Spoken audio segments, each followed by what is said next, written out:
Em resposta à Advocacia Geral da União, a Meta afirmou que está comprometida em respeitar os direitos humanos. A empresa dona do Instagram, Facebook e WhatsApp justificou aí que as mudanças feitas nas regras de discurso de ódio e moderação de conteúdo sem as agências checadoras visam um equilíbrio entre liberdade de expressão e segurança. As outras medidas que foram anunciadas, como a volta da recomendação de conteúdos políticos, essas, seriam globais.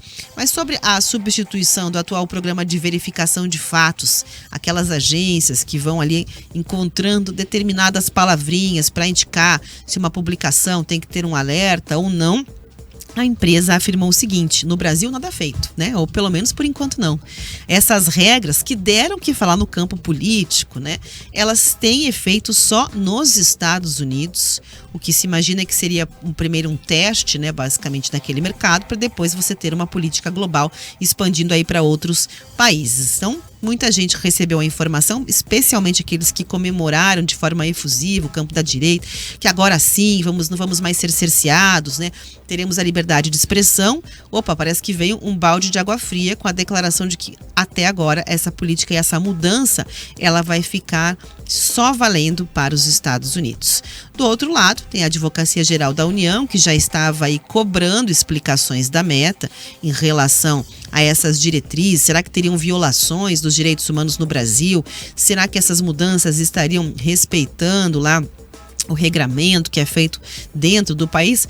Essa discussão tomou conta, das redes sociais, da sociedade como um todo, para além do campo político, porque existiu um alinhamento que veio se apresentando como uma tendência de mercado, Não é só a Meta, a gente tem lá o Bezos, tem o Elon Musk, o Vale do Silício todo alinhado com o Donald Trump e reforçando essa guinada à direita dentro das suas políticas. Aí começou também McDonald's, outras empresas a diminuírem ali, aquelas políticas de diversidade, aspas de inclusão, falando que é um novo momento dentro do campo político e especialmente essas empresas todas globais. Então a AGU disse o seguinte, que as informações prestadas pela Meta contrariam afirmações da própria empresa.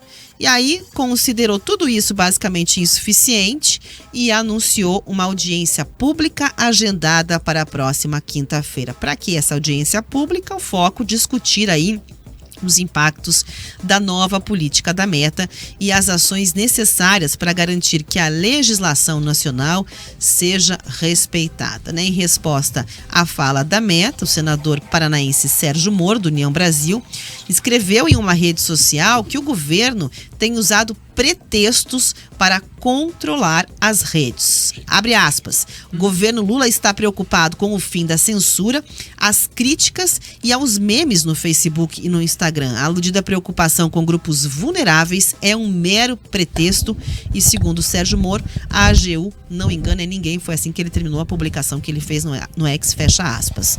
Já o deputado federal do PT, Tadeu Venere, disse que é preciso ficar atento às fake news e à postura das Big Techs. Vamos ouvir o que disse o deputado Tadeu Venere sobre este assunto. O fato da Meta ter dito publicamente que as suas deliberações a respeito de não fazer mais checagem se limitam aos Estados Unidos pode ser verdade e pode ser também apenas uma manobra para ganhar tempo. Nós sabemos que a Meta é dona do Facebook, é dona do Instagram, dona do WhatsApp, que são instrumentos muito utilizados no Brasil e que estaria, caso não venha a cumprir as determinações constitucionais federais, estaria também com a possibilidade de ser retirada do ar, assim como aconteceu temporariamente com o X, com o X. Então, me parece que é um pouco de cautela, e essa cautela é necessária, essa cautela é oportuna. Agora, nós devemos ficar bastante atentos. Nesses poucos dias, nós vimos várias formas de mensagens que são mentirosas, feitas através de inteligência artificial e que criam um enorme problema para todo mundo. Me parece que a Meta está um pouco cautelosa nesse momento. Eu espero que, de fato, fique, e caso isso não aconteça, que o judiciário brasileiro tome as providências para garantir aquilo que prevê a nossa Constituição e que claramente proíbe que sejam feitas mensagens de ódio, estimuladas mensagens de ódio, de transfobia, mensagens de racismo, porque elas não ajudam a ninguém, a não ser a quem faz, que é uma mente bastante doentia, mas prejudica a população como um todo. Desinformar é o que tem de pior. Por isso a meta precisa cumprir a Constituição brasileira. Aí, né, dois pontos de vista divergentes. Você tem o senador Sérgio Moro falando, né, que existe uma preocupação de quem critica em relação à liberdade de expressão ao fim da censura. E aí você tem o deputado aqui do Paraná da Situação, né, aliado e afiado ali com o governo Lula, dizendo que a Meta agora está receosa parece estar receosa, é o termo que ele usa ali, né, diante da repercussão, e que ele espera que haja uma prudência nesse sentido de não desmobilizar toda a política que foi construída aí pela própria Meta para fazer esses filtros de checagem. Para avançar nessa discussão, né, a gente recebe aqui nos nossos estúdios mestre e doutor em Direito, Luiz Henrique Braga Madalena. Seja muito bem-vindo aqui à Jovem Pan News. Boa tarde. Boa tarde, Rafaela, tudo bem? É uma satisfação voltar. Muito bem. Aí o que nós queremos saber é o seguinte: a Direito comemorou à toa? Existe ainda talvez alguma perspectiva legal para que a gente tenha essa política que foi tão celebrada, né, pelo campo da direita e tão criticada pelo campo da esquerda, valendo no Brasil também, assim como nos Estados Unidos? Ou existe algum impeditivo para a Meta ter adotado essa postura que, segundo o deputado do PT, da oposição, né, a quem pensa que deveria existir uma liberdade ou um contraponto em relação ao pensamento do Trump, de que é preciso dar ali com passos mais calmos quando é assunto implementar essa alteração aqui nas terras brasileiras? Rafaela, vamos lá. O tema é um tema absolutamente candente aí, e é importante a gente começar a pensar de suspender, né, os nossos próprios prejuízos aí, nossas próprias ideias políticas sobre a questão. Acho que o primeiro ponto há uma guerra de significantes e significados, né? Ou seja, eu em algum momento digo que eu vou ter mais liberdade de expressão e que limitar essa liberdade de expressão é inconstitucional. No outro eu digo que eu vou ter repercussão de discurso de ódio e que deixar isso acontecer é péssimo. Então, assim, né, não há uma resposta correta prima facie. O que a gente pode falar no Brasil? O Supremo Tribunal Federal está numa cruzada contra os atos antidemocráticos e claramente definiu o ano de 2025. Há pronunciamentos do ministro Gilmar nesse sentido, do ministro Alexandre, do ministro Fachin também, como o ano em que julgará essas questões, né? Isso ficou muito claro no último pronunciamento do 8 de janeiro, né, que foi exatamente no dia seguinte que o Zuckerberg fez o anúncio dele, e o ministro Alexandre foi muito duro com essa questão. Então, ele falou, se não se enquadrar aqui, não tem por que funcionar. Não tem por que funcionar. E o Zuckerberg, no dia anterior, claramente citou o Supremo Tribunal Federal. Quando ele fala aquela indireta direta, né? Das cortes secretas que existem na América do Sul. A única corte constitucional que atua em restrição de redes sociais na América do Sul, que eu me recordo, e eu procurei me recordar bastante disso nos últimos dias, que eu falei bastante sobre a questão, é o Supremo Tribunal Federal.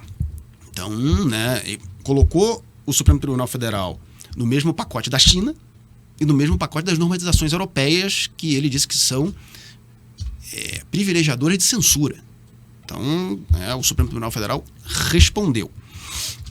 E a Advocacia Geral da União oficiou a Meta. A Meta voltou para trás um pouco. A Meta disse que, olha, não é bem assim no Brasil, não vai ser bem assim. Mas, mesmo assim, a AGU não entendeu adequada a resposta da Meta e vai fazer uma audiência pública. O que dá para a gente pensar? A alteração do sistema de verificação de fatos da Meta vai ter muita dificuldade de colar com o Supremo Tribunal Federal. Exatamente por isso que a gente começou falando. O Supremo Tribunal Federal colocou esta movimentação como uma movimentação equiparada aos atos antidemocráticos e como viabilizadora, inclusive, conforme disse o ministro Alexandre, da ocorrência do 8 de janeiro. Então, assim, vejo com muita dificuldade e com muito embate nesse ano de 2025 nessa questão. Não é só a AGU. A audiência pública muito provavelmente vai retratar isso na próxima semana, Rafael. Vai ter que aguardar o desdobramento, mas o que fica claro é que essa baixada de tom, ela já deixa ao entender que negociar ou chegar a um meio termo com duas visões tão conflitantes como se apresentam vai ser um desafio colossal. Mas, por outro lado, é muito complicado você imaginar uma decisão de uma corte limando simplesmente a existência das redes sociais no Brasil. As pessoas usam as redes sociais, não é só para propagar a sua visão política, tem questões econômicas que são envolvidas, questões de fluxo de informação, né? O próprio Supremo Tribunal Federal, a classe política, enfim, utiliza para falar muitas vezes de prestação de contas, né? De atos para divulgação ampla. Então, é uma questão. O brasileiro gosta, aderiu bastante. Parece uma complicação que surge, mas embora haja pressão daqui, crítica de lá e uma dificuldade de negociação, é um cenário a esse momento, né, dia 14 de janeiro, tanto quanto surreal, você imaginar que na canetada um ministro vai dizer assim, não, então você não respeitou as normas, então você definiu suas políticas de como é que você vai fazer o controle, vamos simplesmente tirar do ar. Até porque o Congresso, quando foi tratada aquela PEC das fake news, acabou engavetando o tema, não conseguiu consenso nenhum para tratar sobre isso. Há no Supremo aquelas discussões sobre responsabilização das redes, mas o Brasil, ao mesmo tempo que também não traz as diretrizes, né, claras sobre essa questão, deixa meio que a responsabilização para quem publica aquele conteúdo e cobra das plataformas providências, né? Também não está satisfeito com as políticas internas. Então, é possível encontrar uma tendência de como é que a gente deve ver a solução para esse conflito? É a pergunta de mais de $1 milhão aqui que eu te faço. Eu acho que a gente tem pontos a passar aí, né, Rafaela? Isso que você falou da responsabilização efetivamente de quem lucra com essas fake news, ou o que nós qualificamos de fake news, né, foi o que o ministro Alexandre falou na palestra dele, que foi uma das palestras principais no Fórum de Lisboa do ano passado. Ele disse, olha, eu não posso simplesmente lucrar com fake news, lucrar com discurso de ódio e não ter responsabilidade nenhuma. E essa parece ser a posição do Supremo Tribunal Federal. Agora, isso que você falou de simplesmente eu restringir as redes sociais é algo um tanto quanto surreal.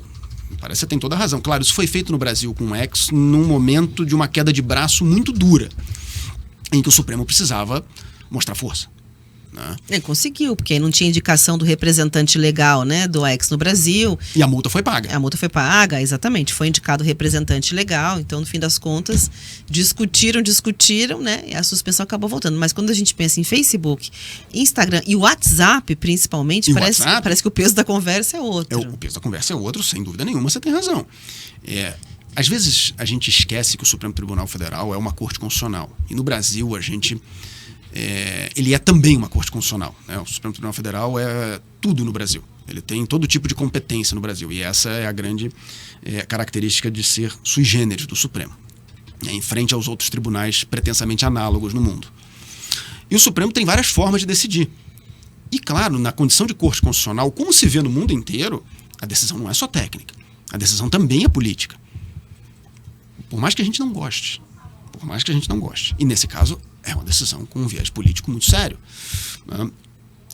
O Supremo tem vários instrumentos decisórios que não necessariamente vão implicar em restrição integral da rede social, mas talvez numa adequação.